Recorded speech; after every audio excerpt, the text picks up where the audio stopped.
Corner सीम। काफी सारे पोशाक में कॉर्नर सीम यानी कि कोने की सीम की जरूरत नहीं होती। यह कॉर्नर सीम आमतौर पे ऐसे चीजों के लिए चाहिए होती है जैसे कि तकिया, कुशन कवर और बैग। अगर आपको कॉर्नर सीम पता है तो तकिया बनाना बहुत आसान है, इसलिए कॉर्नर सीम के बारे में जानना उपयोगी है और इसी कॉर्नर सीम के बारे में हम इस पाठ में सीखेंगे। उद्देश्य: इस पाठ के अंत में आप कॉर्नर सीम को पहचान पाएंगे, कॉर्नर सीम को सिल पाएंगे। कॉर्नर सीम क्या है? कॉर्नर सीम एक तरह की साधारण सीम है। वह ऐसी दिखती है। कॉर्नर सीम आम तौर से इस्तेमाल नहीं करते, लेकिन यह जानना अच्छा रहेगा कि कैसे हम इस सीम को बना सकते हैं जब हमें चाहिए, जैसे कि जब हमें तकिया गिलाफ बनाना हो।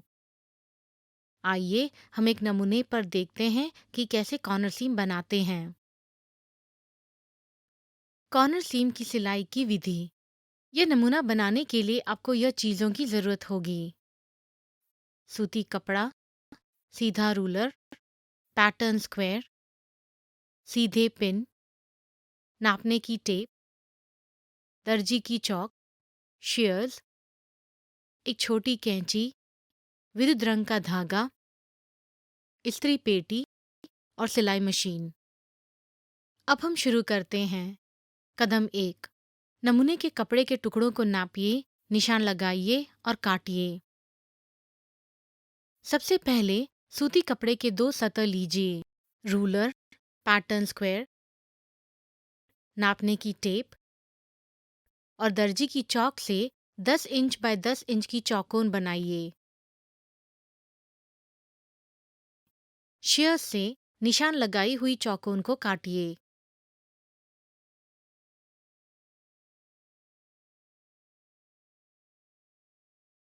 कदम 2: सीम अंतर पर निशानी लगाइए। अब आप कपड़े के एक टुकड़े को लीजिए और टेबल पर उल्टा तरफ ऊपर करके रखिए।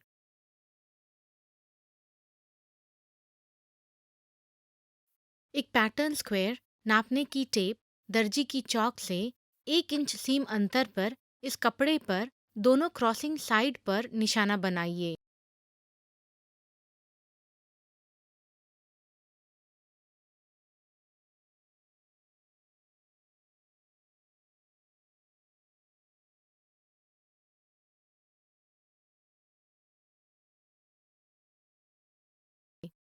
अब दोनों कपड़ों को उनकी सही तरफ एक साथ रखते हुए और सीम लाइन की निशानी ऊपर की तरफ रखते हुए पिन कीजिए।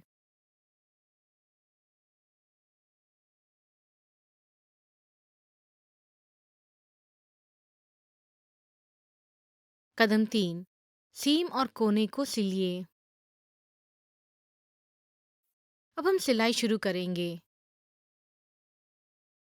रिवर्स स्टिच लीवर को दबाइए और रिवर्स स्टिच से शुरू कीजिए ताकि सीम खुले नहीं।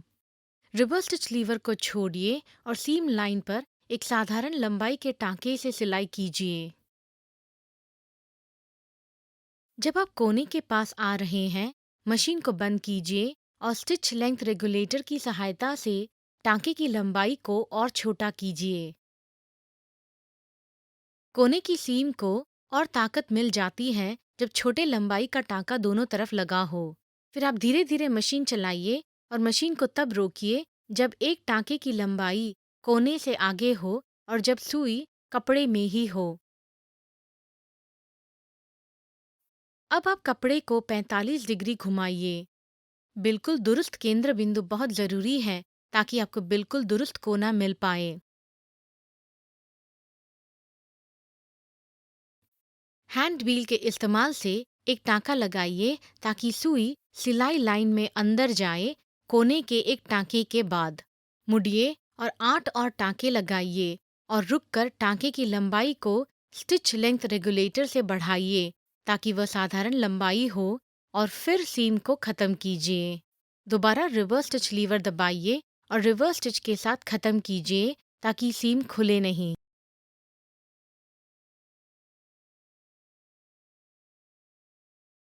धागे को एक छोटी कैंची से काटिए और सीधे पिन को निकालिए। कदम 4, सीम को इस्त्री कीजिए। सीम लाइन को इस्त्री पेटी से इस्त्री कीजिए। कदम 5, कोने की सीम अंतर को छांटिए।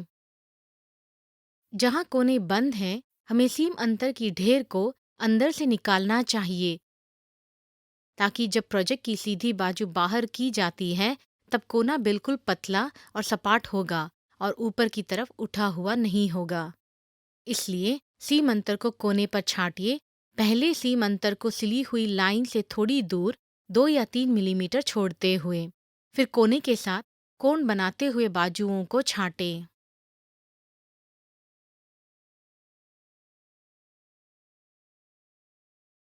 कदम 6, उसे उल्टा कीजिए। अब उल्टा कीजिए। कपड़े को और सीम अंतर को खोलिए, ताकि कपड़े की सही तरफ एक साथ नहीं है, बल्कि गलत तरफ एक साथ है। कदम 7, सीम को दोबारा इस्त्री कीजिए। एक इस्त्री पेटी से इस्त्री कीजिए।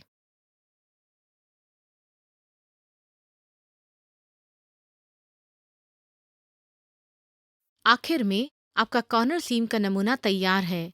कृपया ध्यान दीजिए, यहाँ पर हम बिल्कुल विरुद्ध रंग के धागे का इस्तेमाल कर रहे हैं डेमोन्स्ट्रेशन के लिए, ताकि वह दिख जाए। नहीं तो हम कपड़े के साथ मिलते जुलते रंग के धागे का इस्तेमाल करते। एक और तरीके से कोनों की बनावट में सुधार हो सकता है, खास तौर पर अगर कपड़ा पतला हो और उसके धागे बहुत ज़्यादा निकल रहे हों। कपड़े के दोनों टुकड़ों को कोने पर उल्टा करते वक्त काटने के बजाय सीम अंतर को सफाई से मोड़ा जा सकता है। आखिर में आपके पास कॉर्नर सीम का नमूना तैयार है, जिसके कोने साफ तरीके से मोड़े गए हैं, न कि सीम अंतर को छांट कर।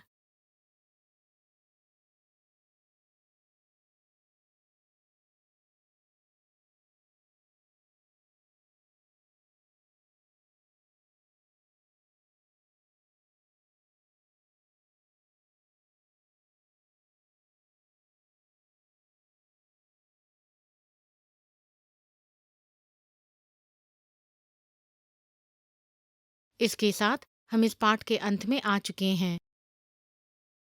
आइए याद करें कि हमने इस पाठ में क्या सीखा है। कॉर्नर सीम बिल्कुल साधारण सीम है और आम सीम नहीं है। कॉर्नर सीम को सिलने की विधि। आइए हम दोहराएं इसके स्थूल कदम।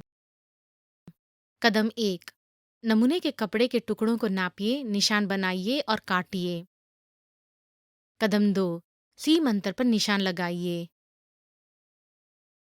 कदम 3, सीम और कोने को सिलिए।